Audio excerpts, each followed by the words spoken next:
नमस्कार मित्रों, आजकल आपने सुना होगा कि वेरिकोन्स वेन नामक बीमारी का प्रकोप बहुत तेज़ी से बढ़ रहा है। इस वेरिकोन्स वेन बीमारी में जो हमारे शरीर की नसें होती हैं वो खून से भर जाती हैं, इसलिए उभर कर वो शरीर पर अपना जो प्रभाव है दिखाने लगती है। इसलिए पैरों पर खास करके जो पैरों के हमारे तलवे हैं या पिंडलियां हैं, जांघ हैं, या कभी कभी पैर के ऊपर तक की नसें रक्त से भर जाने के कारण नीली उभरी हुई दिखाई देती हैं। आपने बहुत लोगों को देखा होगा। ये समस्या पिछले 20 सालों में बहुत तेज़ी से बढ़ी है। 2000 से पहले 100 में से एक तो आदमी को वेरिकोन्स वेन्स नामक बीमारी का प्रकोप झेलना पड़ता था, लेकिन अचानक पिछले 15 से 20 सालों में इसका जो प्रकोप है कम से कम 15 से 20 गुना बढ़ा है। क्योंकि आज देखने में आ रहा है कि हमारे आबादी में 100 में से कम 20 से 25% लोगों को वेरिकोन्स वेन्स नामक इस बीमारी का सामना करना पड़ता है। और जैसे जैसे उम्र बढ़ती जाती है इस बीमारी का प्रकोप भी बढ़ता जाता है। सामान्यतः ये बीमारी 35-36 साल की उम्र में अचानक प्रकट होती है, और जैसे ही व्यक्ति 40 से ऊपर पहुंचता है इस बीमारी का प्रकोप और भी भयानक बन जाता है। और एक चीज़ भी देखी गई इस बीमारी में कि ये बीमारी स्त्रियों को पुरुषों की तुलना में 4 गुना ज़्यादा रहती है। स्त्रियां इस बीमारी से ज़्यादा परेशान हैं। और सबसे बड़ी दुखद घटना तो ये है कि अभी वेरिकोन्स बीमारी के बारे में ना तो कारण ज्ञात किए गए हैं, किन कारणों से ये होता है। जिसकी समझ में आता है बता देता है। कई लोग कहते हैं इसका जो कारण है वो जेनेटिक्स है। दूसरा कारण बताते हैं कि हमारी लाइफ स्टाइल है, खाने पीने लाइफ स्टाइल का तो हर चीज़ से संबंध जोड़ा जाता है, लेकिन ना तो हम खाना बदलते हैं ना अपनी लाइफ स्टाइल को बदलना चाहते हैं। इसलिए हर बीमारी के साथ में जो पिछले 30-40 सालों में शुरू हुई हैं सबका संबंध लाइफ स्टाइल से जोड़ दिया जाता है, लेकिन लाइफ स्टाइल को बदलने के लिए कोई नहीं कहता। दूसरा, इस बीमारी के लिए कहते हैं कि जैसे कि स्त्रियां हैं वो ऊंची जो हील्स की सैंडल्स पहनती हैं, स्लीपर्स पहनती हैं, उसके कारण हो जाता है। या फिर टाइट कपड़े पहनती हैं, जीन्स पहनती हैं, उसके कारण कहते हैं कि ये वेरिकोन्स बीमारी की समस्या शुरू हो जाती है। पुरुषों के साथ भी कहते हैं कि जो पुरुष ज़्यादा देर तक कार्य करते हैं, जैसे बहुत सारे लोग हैं रिसेप्शन पर खड़े होकर कार्य करते हैं, सेल्समैन का कार्य करते हैं, या काउंटर पर जिनमें काम करना पड़ता है उन लोगों को। लेकिन वास्तविकता ये है कि इस कैटेगरी में जितने लोग आते हैं उनमें ये बीमारी जितनी है उतनी ही सामान्य लोगों में कि बैंकर्स में भी बीमारी होती है।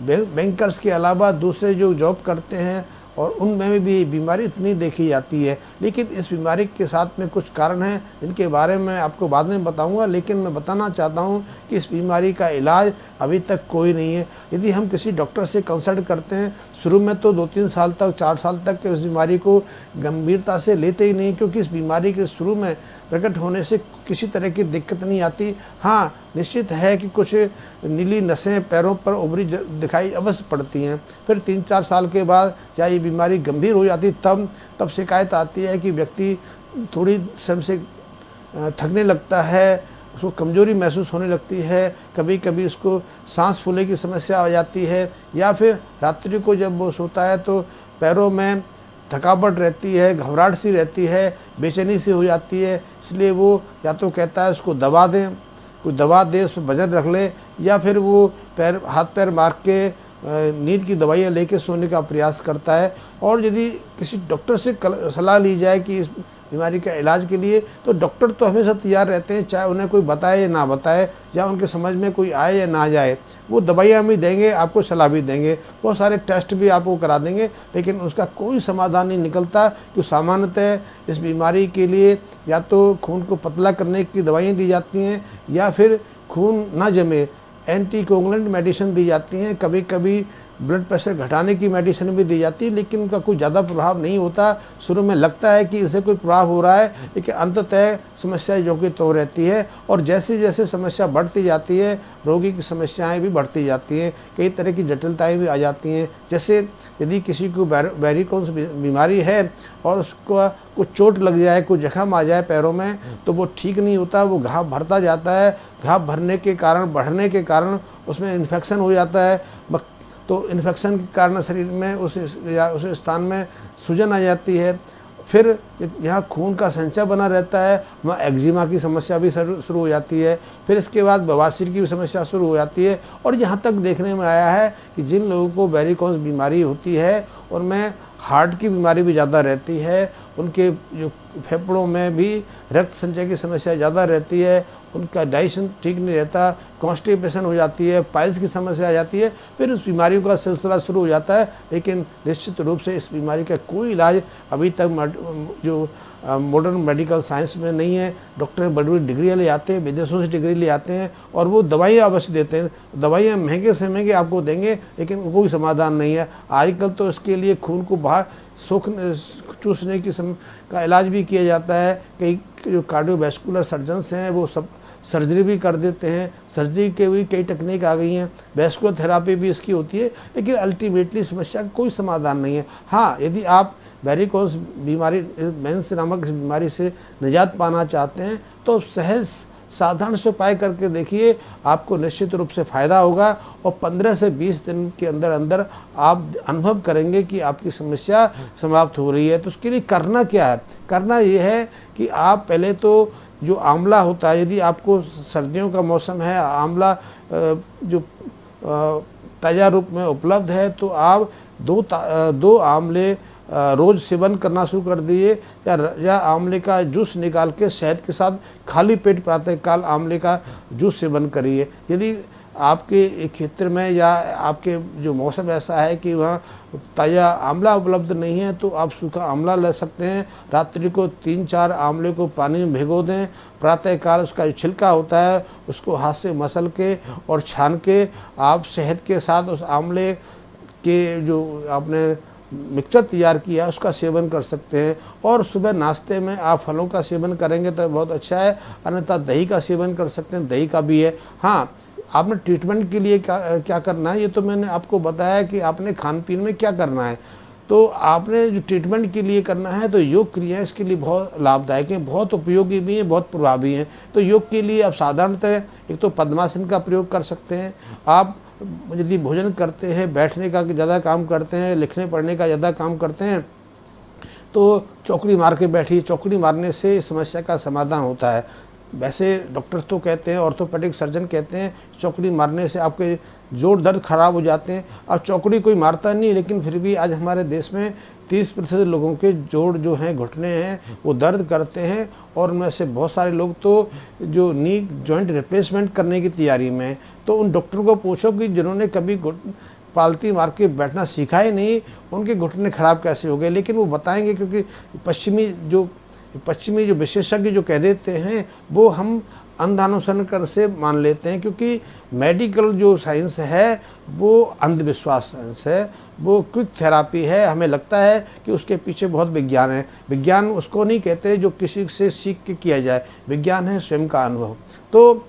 तो वो जो कहेंगे, जैसे कि अभी मैं बताऊँ, कोरोना जैसे ही 2 साल से हमारे देश में इसका पहला प्रकोप शुरू हुआ, जो जितने भी डॉक्टर्स थे भारत में, करीब 13 लाख रजिस्टर्ड मेडिकल डॉक्टर्स हैं जिन्होंने एलोपैथी की रजिस्ट्रेशन कराई है। उनमें से अधिकांश लोगों ने अपने 10-15 साल के अनुभव को और जो मेडिकल की पढ़ाई की थी उसको एक किनारे पर रख दिया।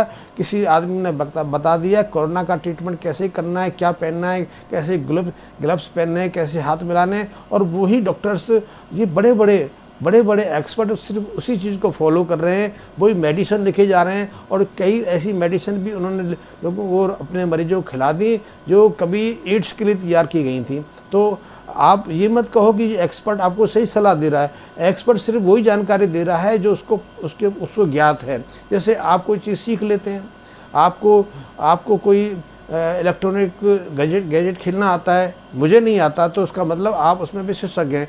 आप उसमें मुझे आपसे सीखना चाहिए। मेरी एजुकेशन क्या है उसका कोई महत्व नहीं है, मैं क्या हूँ उसका कोई महत्व नहीं है। और आप चाहे अनपढ़ हैं लेकिन आपको वो गैजेट चलाना आता है तो आप मेरे से ज़्यादा जीनियस हो गए। वही मेडिकल साइंस में है। तो मेडिकल साइंस में मैं आप बता रहा था कि आप पहले खाना खाते हैं, टाइम वेस्ट करते हैं, बैठते हैं, गप मारते हैं, परिवार में रहते हैं, तो पालती मार के बैठना सीखिए, उससे आपको बहुत लाभ होगा। दूसरा, दिन में 2 बार, यदि एक बार तो कर ही कर रहे हैं, सुबह खाली पेट आप फ्रेश हो जाएं, तो खाली पेट आपको पीठ के बल लेट के हलासन का प्रयोग करना है। हलासन में पैरों को आप नीचे से उठा के अपनी छाती के ऊपर से सिर के पीछे तक लाते हैं। जितनी संभव हो आप फोर्सफुली कुछ मत करिए, जितना आपसे शुरू में संभव हो उतना ही करिए। तो हलासन का प्रयोग कर सकते हैं, विपरीत करणी आसन का प्रयोग कर सकते हैं। इनके बारे में विस्तार से मैंने अपने पहले वीडियो में बता दिया है, इसलिए मैं ज़्यादा इसके जिक्र नहीं कर रहा। मैं जो कहना चाहता हूँ कि इनके अलावा आपने करना क्या है, इनके अलावा आपने 3 जो श्वास संबंधी क्रिया हैं, प्राणायाम की क्रियाएं, उनका प्रयोग करना है। इसमें पहला है आपने नाड़ी शोधन का अभ्यास करना है। नाड़ी शोधन के कई प्रारूप हैं, लेकिन आपने यदि आप नाड़ी शोधन का पहली बार अभ्यास करते हैं तो आपको सहजता से जोर जबरदस्ती नहीं करनी। चाहे 10 दिन ज़्यादा लगें तो आपको असर उतना ही आएगा, लेकिन आपने सहजता से करना है, कोई जोर जबरदस्ती नहीं करनी। तो नाड़ी शोधन में आपने अपने बाएं नासाद्वार से जो लेफ्ट आपका नोस्ट्रल है सो श्वास को खींचना है, और राइट जो नोस्ट्रल है उससे बाहर निकालना है। फिर विपरीत करना है कि दाहिनी तरफ से श्वास को खींचना है और बाईं तरफ से निकालना है। लेकिन ये प्रारूप कई तरह के होते हैं। सीधा सा मैं साधारण सा बताया है कि आपने बाएं से श्वास भरना है, अंदर रोकना नहीं है, कुम्भक करना नहीं है, सिर्फ दाहिने नाक से बाहर निकालना है, फिर इसको रिपीट करना है। तो ये अनुलोम विलोम प्राणायाम है, नाड़ी शोधन प्राणायाम है, इसका अभ्यास करना है। इसके बहुत सारे प्रयोग हैं, लेकिन आगे यदि इसको और में कुछ प्रारूप में परिवर्तन करेंगे तो उसका पूरे शरीर पर प्रभाव पड़ता है। श्वास सिर्फ ऑक्सीजन ग्रहण करने की क्रिया नहीं है, श्वास है शरीर की जो आंतरिक बायोकेमिकल सिस्टम है उसको बदलने की क्रिया। कि श्वास का हमारे हार्मोन्स पर, हमारे अंदर की जो ग्रंथियाँ हैं उनमें बहुत सीधा प्रभाव पड़ता है। तो आप नाड़ी शोधन प्राणायाम का अभ्यास करेंगे। दूसरा, आप कपालभाति का अभ्यास करेंगे। कपालभाति में आपको श्वास को छोड़ना होता है, सहजता से श्वास आपके अंदर जाएगी, लेकिन आपने पेट में भरी श्वास को निरंतर छोड़ते रहना है और 1 मिनट के अंदर कम से कम 40 से 45 बार से लेकर 60 बार पेट को सुकेड़ कर सांस को बाहर खींचना है, बाहर फेंकना है। तो एक कपालभाति करना है। तीसरा प्राणायाम आपने करना है अग्निसार क्रिया। अग्निसार प्राणायाम की ऐसी क्रिया है जिसमें फेफड़ों को आपने पहले खाली करना है, जो आपके शरीर के अंदर फेफड़ों के अंदर जो हवा रहती है उसको निकाल देना है।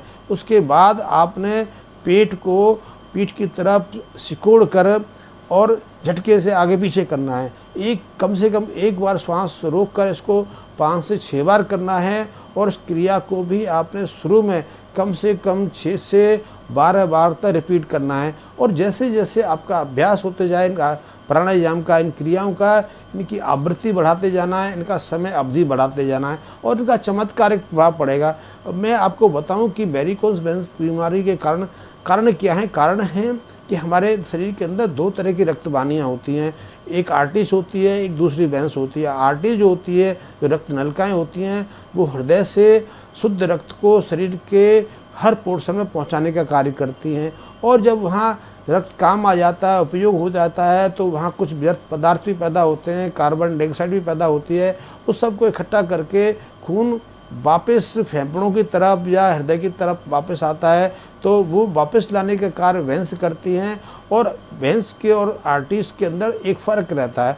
आर्टरीज के अंदर कोई जो रक्त संचार को वापस रोकने के लिए कोई बल्ब्स नहीं होते, लेकिन वेन्स जो होती हैं, हमारी जो रक्तशिराएँ होती हैं, उनमें खून वापस ना लौटे, इसलिए स्थान स्थान पर वल्स लगे होते हैं। वल्स इसलिए होते हैं कि जो वेन्स में रक्त संचार है उसमें ज़्यादातर हमारी जो वेन्स हैं, जो रक्तशिराएँ हैं, उन्हें गुरुत्वाकर्षण शक्ति के विरुद्ध कार्य करना पड़ता है। जैसे कि पैर की रक्तवाहिनियाँ हैं, पैर से रक्त को हृदय की तरफ लाती हैं, तो यहाँ पर रक्त नीचे से ऊपर की तरफ आता है। ऐसे में उस पर गुरुत्वाकर्षण का प्रभाव पड़ता है, और यदि ये बल्ब ना लगी हो तो रक्त का संचार हो ही नहीं सकेगा, या फिर उससे भरता चला जाएगा। तो ये रक्त रुके ना, रक्त संचार एक दिशा में बना रहे, इसलिए वेन्स में स्थान स्थान पर छोटे छोटे बल्ब्स होते हैं जो रक्त संचार को वापस नहीं जाने देते। लेकिन जब वेरिकोज वेन्स की शुरुआत होती है तो इन बॉल्स में ही प्रॉब्लम आ जाती है। ये बॉल्स रक्त को वापस जाने से रोक नहीं पाते, इसलिए रक्त शिराओं में रक्त संचित होता चला जाता है, इसलिए फूल जाती हैं। फूलने के बाद उसमें कई तरह की विकृति आ जाती है। फूली हुई तो दिखाई देती हैं, हर व्यक्ति देख के बता देगा कि ये आपने क्या नक्शा सा बनाया हुआ है, क्योंकि आपके पैरों पर उभार रहता है, सूजन रहती है और उसमें आपकी नसें उभरी हुई दिखाई देती हैं, जो नीली हो सकती हैं और काली भी हो सकती हैं। तो ये वेरिकोज वेन्स का सिम्टम है। किसी ज़्यादा टेस्ट की आवश्यकता नहीं रहती। डॉक्टर तो आपको हर हफ्ते कई तरह के टेस्ट कराएगा, क्योंकि उसको समझ ही नहीं है। तो समझ ही नहीं है तो टेस्ट करा के आपको संतुष्टि देना चाहता है और अपना जो प्रभाव है, अपना ज्ञान का जो प्रभाव आप पर डालना चाहता है, तो वो टेस्ट कराएगा, लेकिन इसकी टेस्ट की आवश्यकता नहीं है। सिंपल सा कारण है, क्योंकि अभी कारण ही नहीं मालूम तो टेस्ट किस चीज़ का है। लेकिन आप निश्चित से ये सहज साधन प्रक्रियाओं के माध्यम से आप वेरिकोज बीमारी से बच सकते हैं। वेरिकोज बीमारी से ही नहीं बचेंगे, आप जो पाइल्स की समस्या होने वाली है, जो एक्जिमा की पैरों में समस्या होने वाली है, या आपके पैरों में ऐसे जख्म हो जाने वाले हैं जो ठीक ही नहीं होंगे, उनकी समस्या से निपट सकते हैं। और आपको न केवल समस्या का समाधान मिलेगा, लेकिन अच्छी हेल्थ मिलेगी। और ऐसा मैं इसलिए कह रहा हूँ कि अब तो लोग कहते हैं कि जो लोग ज़्यादा समय तक खड़े होकर कार्य करते हैं या कुर्सी पे बैठते हैं या जिन्हें ज़्यादा ट्रैवलिंग करना पड़ता है, उन लोगों को ये समस्या होती है। लेकिन मैं पूछता हूँ, जो विशेषज्ञ ये कारण बताते हैं, उन्होंने क्या भारत की ज़िंदगी को नहीं देखा? भारत में तो किसान 8 घंटे हल चलाता है, एक मजदूर 8 से 10 घंटे तक मजदूरी दिन भर खड़े होकर करता रहता है। स्त्रियाँ कई किलोमीटर से पैदल चल के पानी लाती थीं, खेतों में काम करती थी। बच्चे और विद्यार्थी आज से 10, 15, 20 साल पहले तक 5-5, 8-8 किलोमीटर पैदल चला के स्कूल जाते थे, फिर वापस लौटते थे। तो यहाँ तो कभी समस्या आई नहीं। बैठने की थी कि पद्मासन में और पालती मार के बैठना तुम्हारा पर्सनल रहा है। यहाँ कभी किसी ने शिकायत नहीं की कि इसके कारण उसको पैरों की बीमारी हुई हो या कोई वेरिकोज बीमारी हुई हो। ये बीमारी आधुनिक है, और आधुनिक इसलिए है, ज़्यादातर वो लोग इससे पीड़ित होते हैं जिनको मेंटली स्ट्रेस रहता है। वो अपने जीवन में बहुत सफल होते हैं, अच्छे इंस्टीट्यूट की डिग्रियाँ उनके पास होती हैं और अच्छे पैकेज ले रहे होते हैं, जो लाखों का पैकेज लेते हैं लेकिन बीमारी से पीड़ित रहते हैं। उनके लिए पैकेज लेने के बाद 10-15 साल तो अच्छी ज़िंदगी रहती है, लेकिन स्वास्थ्य उनका सामान्य नहीं रहता है, क्योंकि इतना मेंटली स्ट्रेस रहता है और खाने की भी लापरवाही रहती है। क्योंकि आजकल हम कोलेस्ट्रॉल संपन्न चीज़ें बहुत खाते हैं, हम रिफाइंड का प्रयोग कर रहे हैं। रिफाइंड को कंपनियां बता रही हैं वो हेल्थफुल है, लेकिन रिफाइंड जितना प्रदूषित खाना कोई नहीं है। फिर दवाइयाँ भी इतनी खा जाते हैं, दवाइयाँ सबसे ज़्यादा प्रदूषण फैला रही हैं। खेतों को, किसानों को हम दोष देते हैं कि वो अपने फसलों में इतनी ज़्यादा दवाइयाँ, पेस्टिसाइड आदि छिड़क रही हैं, लेकिन हम कभी ये नहीं देखते कि हम कितनी दवाइयाँ खा जाते हैं। हमारे घर एक बच्चा आना है, अभी बच्चा आया नहीं, आने से पहले ही वो कितनी दवाइयाँ खा जाता है, क्योंकि गर्भावस्था में आपको कितनी दवाइयाँ खानी पड़ती हैं। फिर प्रसव के दौरान कितनी दवाइयाँ हम प्रयोग कराते हैं। फिर जब बच्चा पैदा हो जाता है तब दवाइयाँ शुरू हो जाती हैं, और जब तक बच्चा अपने पैरों पर खड़ा होना सीखता है उस समय तक वो दवाइयों पर ही रहता है। तो वो दवाइयाँ तो सबसे ज़्यादा विषाक्त हैं, क्योंकि उनकी जो संरचना है उतनी जटिल बनती जा रही है जितनी कि किसी जहरीले तत्व में भी नहीं है। और क्यों, दवाइयाँ तो कभी विकृत होती नहीं हैं। तो सबसे पहले हमें सोचना चाहिए कि बीमारी की जड़ क्या है। बीमारी की जड़ खान पीन नहीं है, खाता तो पहले भी थे, हाँ अब दूषित खाते हैं, हम ऐसा परिष्कृत खाते हैं जो हमारे लिए हार्मफुल है। तो हम परिष्कृत ना खाएं, प्राकृतिक खाएं। मैंने सहज साधारण से उपाय बताए, आप उसका प्रयोग करें। इन प्रयोगों से आपको निश्चित ही किसी परामर्श की आवश्यकता नहीं पड़ेगी, आप घर बैठे अपनी समस्या से 100% निजात पा सकते हैं। तो वेरिकोज बीमारी के बारे में ये संक्षिप्त सी जानकारी, लेकिन विस्तार से मैंने आपको समझाई, आपको समझ आई हो, आपको मेरा ये वीडियो पसंद आया हो, अच्छा लगा हो, तो इस संबंध में मुझे अपने कमेंट्स अवश्य दें अपने मित्रों तक, क्योंकि ये बीमारी बहुत तेज़ी से फैल रही है। किसी को लाभ मिल सके, किसी को उससे रिलीफ आ सके तो उस तक शेयर करें। और यदि आपने मेरा चैनल अभी तक सब्सक्राइब नहीं किया है तो उसको सब्सक्राइब भी कर लें। धन्यवाद।